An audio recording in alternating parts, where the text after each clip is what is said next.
Another internet-wide protest is planned for Tuesday, but has the web picked the wrong opponent this time? Find out why one of Europe's top entrepreneurs doesn't live in Europe. And technology tries to make guns smarter and safer. With reporters Alistair Barr of USA Today and NPR's Laura Seidel, this week on Press Here. Well, good morning, everyone. I'm Scott McGrew. If you look at what's been going on in tech lately, you may be under the impression it's mostly privileged people making apps for other privileged people's problems. But there are a few entrepreneurs, inventors, who are trying to save lives. And one of the most ambitious is the pursuit of a safer gun. An X Prize of sorts, $1 million to anyone who can invent a way to cut down on gun deaths using technology. We've got an injured person in room number 9 with numerous gunshot wounds. An idea born of the Sandy Hook tragedy and backed by some of tech's most rich and powerful. Dr. Jim Pitkow leads the effort to create a safer gun. He's the head of Smart Tech Challenge Foundation, which put up money for the prize. Now, if anyone can do it, perhaps he can. He is a former researcher at Xerox PARC, has a PhD in computer science from Georgia Tech, joined by Laura Seidel of National Public Radio and Alistair Barr of USA Today. Bring us up to date. This is not a brand new effort. How far have you gotten? Have you been handed something that starts to accomplish what it is that you set out to do? When we initially reviewed the field in January of last year, we came across some innovation that had already occurred, starting in the 90s. People were applying biometric technology, whether in the form of fingerprint or palm print recognition. There was dynamic grip recognition, so how you grip a firearm itself turns out to be rather unique. And then low-frequency radio, RFID. Since then, and since we announced the idea of the challenge, we've started to hear from more innovators that have come up with even more creative ideas. Part of the beauty of the challenge is we don't know which technology is going to work. I have a question. That innovation, was it happening from the gun companies themselves, or were these already people who were doing things outside of that world?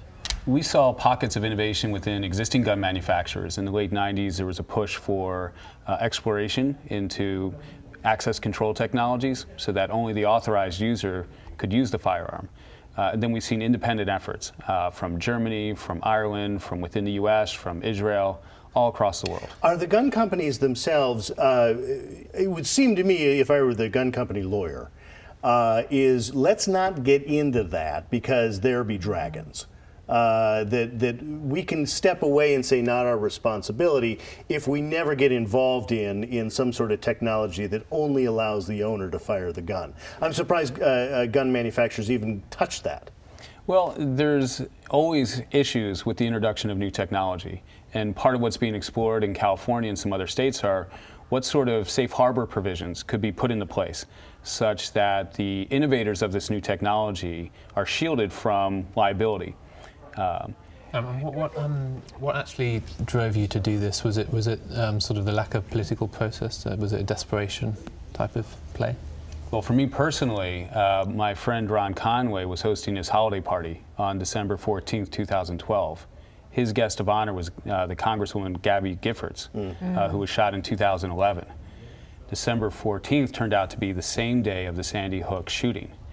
And so it was during that holiday party where a bunch of other tech luminaries were gathered that Ron had the epiphany that we need to do something on this issue.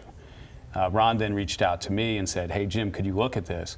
And I took it on, met with the Sandy Hook families, and really began to understand the issue in greater detail. I have a question about what technology could do in this space that government can't do for a variety of reasons right now. I mean, how much of gun violence has to do with the gun being in the hands of the wrong person? I mean, in the case of Sandy Hook, Adam Lanza was using his mother's gun, but she gave him access to those guns. So would it have prevented something like that? It's a great question. And in looking at the entire issue of reducing gun violence, there's not one single solution that's going to work for all cases. What we do know is that technology exists that can prevent some form of gun violence and accidents that occur. So whether it's a 5-year-old that ends up shooting his 3-year-old brother, which happened last year, or potentially suicides or other events. Our goal is to explore what can happen with the introduction of the technology, knowing that there's not going to be any single solution that's going to prevent all sorts of cases, and in particular massacres where the authorized user is the person committing the crime. And is there anything, any technologies that you've seen so far that have been submitted where you're really very interesting, very cutting edge, that you've been surprised about? Yeah, it's amazing. We've heard from high school students, we've heard from existing companies. There's stuff that works in the gun itself, in the firearm, and then there's stuff that works at the ammo level. There's also stuff that works at the clip level. There's putting software into the firearm. So let's say you're a law enforcement agent and you somehow lose control of your firearm. There's technology that can remotely disable that. That wouldn't be for civilian purposes, but in other circumstances, whether military or law enforcement, there's new technology emerging there as well. How closely, if at all, are you working with groups like NRA? I don't want to speak for NRA, but I can see that they would be concerned about the idea of introducing any sort of thing into a gun that has control over that gun, because who would then control that gun? Have you interacted with them at all? Have you heard anything back from them at all? Well, first off, this is not about gun control. This is about giving gun owners more control. Well, it's about controlling the gun. Right. It's not about gun control. I totally understand what you're saying. But it is about controlling the gun. And again, I can't speak for the NRA, but I would say, hold on a minute. But I'm sorry, continue. Well, from what we understand, this has to be by gun owners for gun owners, right? So we're believers in free markets. We're believers in consumer choice. So in looking at those requirements, it has to be as reliable as any existing gun technology, if not more so. Right. It's got to give control to the gun owner themselves as opposed to some third party. And as long as we listen to the market, we think that folks, whether or not they're members of the NRA, will find the technology compelling. The NRA, though, can be quite powerful. If they were to come out and say, we don't really like this, they could try and quash efforts in some way. So I'm wondering, have you been in touch with them? Have they ever come out and said anything about this kind of technology? We don't know their position with respect to innovation, but we do know that innovation itself is a process that can't be stopped. And so in looking at the different paths for innovation, we find that most firearm owners that we know have a curious and open mind around it. There's a lot of cases that need to be taken into consideration. Will it be as reliable? What will happen if an intruder comes into my home? All that needs to be worked out. Our job with the challenge is to see what's possible, and more importantly, to see what's not possible. Some technologies are just not going to make it in terms of market acceptability, and that's what this challenge is really about. And Jim, there will be further, with just a minute left or so, there will be further, you're not just talking about controlling the gun or locking the gun to the owner. You plan in the future to do things like address mental health. Because in so many of these cases, it wasn't necessarily the gun. I did the same research you did, and that is that in the case of Adam Lanza, it was a family gun. He had legal access to it. In the case of the Virginia Tech shooting, the fellow bought it more or less legally. Yes. He lied about one answer. But that mental health is going to be another way of approaching the same problem. That's another one of our challenges. We intend to launch 4 $1 million plus challenges.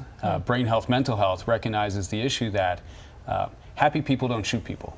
Right. And coming up with new technologies that ensure that people understand where they are, and that if they do drift, that there's resources available to them, is very important to us as well. Well, either way, we wish you the best of luck. Jim Pitkow, thank you for being with us this morning. Thank you all. Well, up next, you can get the internet riled up. If you can do that, you can create an army of indignation, which can accomplish just about anything. But this time, the internet may have taken on an enemy too big to be defeated. You versus the NSA, when Press Here continues.